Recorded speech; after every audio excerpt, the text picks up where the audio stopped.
Welcome back. Disgraced former tech CEO Elizabeth Holmes is set to be sentenced in a federal court later today, nearly a year after she was first convicted of fraud. Yeah, Holmes was found by a California jury to have misled investors in her now infamous biotech startup Theranos.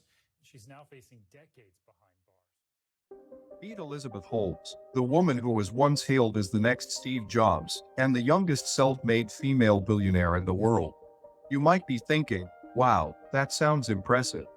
What did she do to deserve such accolades? Well, buckle up, because the answer is going to blow your mind. Elizabeth Holmes, who looks like a woman version of Mark Zuckerberg, founded a healthcare company called Theranos in 2003, when she was just 19 years old. And what did Theranos do, you ask? Oh, just something that would change the medical industry forever. A new technology that could run hundreds of diagnostic tests using just a small drop of blood. Sounds too good to be true, right? Spoiler alert. It was. Early, but before we get into all the juicy details of Theranos' downfall, let's take a quick look at Elizabeth Holmes' early life.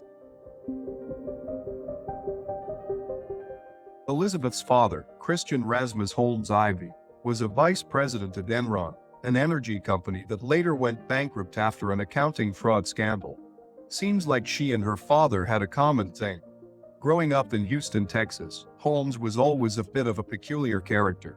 She was obsessed with Steve Jobs and claimed to be a descendant of the famous inventor and industrial designer. She even went as far as dressing like Jobs, complete with a black turtleneck and jeans. Poor Steve. In college, Holmes studied chemical engineering and dropped out after just 1 year to pursue her dream of starting a healthcare company. And that's when Theranos was born. This will later come back to haunt her. Company at first, Theranos seemed like a dream come true. The company raised millions of dollars in funding from top venture capital firms and signed partnerships with major retailers like Walgreens and Safeway. Elizabeth Holmes was featured on the cover of magazines and invited to speak at high-profile events. She was the darling of Silicon Valley, the poster child for female entrepreneurship. But behind the flashy marketing and impressive partnerships, Theranos was a house of cards. The company's proprietary Edison machines, which were supposed to be the cornerstone of the business, had serious accuracy issues and were never approved by the FDA. How was Edison supposed to work? Well, the plan had been to revolutionize blood testing by creating a machine that could perform various tests on a small blood sample from a patient's finger, rather than the traditional method of drawing a large sample from a vein with a syringe. The machine would be the size of a personal computer and would contain cartridges that held the blood sample, which could be inserted into the machine for testing. The results of the tests would be sent to a lab via the internet for interpretation, and a report would be sent back to the patient. However, there were several issues that made this plan nearly impossible. The components of the machine would interfere with each other when placed in close proximity, and it was difficult to obtain a sufficient volume of blood from just a finger. Diluting the sample made the results inaccurate and outside the detection capability of the hardware. In order to make this technology a reality, we'd have to make major advancements in all aspects of blood analysis. All of this was being done while only reporting to Elizabeth, who did not have a background in this field. In fact, Theranos was using traditional blood testing machines for most of its tests, and only a tiny fraction of the tests offered were actually being run on the Edison machines. So, how did this massive fraud go undiscovered for so long? Well, Elizabeth Holmes was a master of manipulation and intimidation.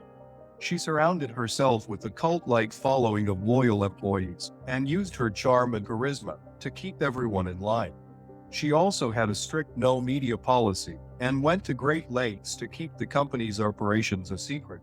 She was even able to convince then Vice President Biden when he visited Theranos' California headquarters in 2015. He even called it the laboratory of the future. But eventually, the truth came out. In 2015, the Wall Street journalist and Pulitzer Prize-winning reporter John Carrere published an expose revealing that Theranos was not the revolutionary company it claimed to be. This sparked a series of legal and regulatory investigations, and Theranos quickly went from being a darling of Silicon Valley to massive fraud. Elizabeth Holmes was charged with multiple counts of wire fraud, and conspiracy for defrauding investors, doctors, and patients. She was forced to step down as CEO of Theranos and surrender control of the company. And to top it all off, she was banned from owning or operating a medical laboratory for 2 years. So, what happened to Elizabeth Holmes after all of this? Well, she's currently awaiting trial and faces up to 20 years in prison if found guilty. In the meantime, she's been keeping a low profile and hasn't given any interviews or made any public appearances. But that hasn't stopped the media from having a field day with her story. There have been numerous articles and documentaries about the rise and fall of Elizabeth Holmes and Theranos, and the case has even inspired a Hollywood movie starring Jennifer Lawrence as Elizabeth Holmes. But despite all the attention, it's important to remember that the story of Elizabeth Holmes and Theranos is more than just a Hollywood drama.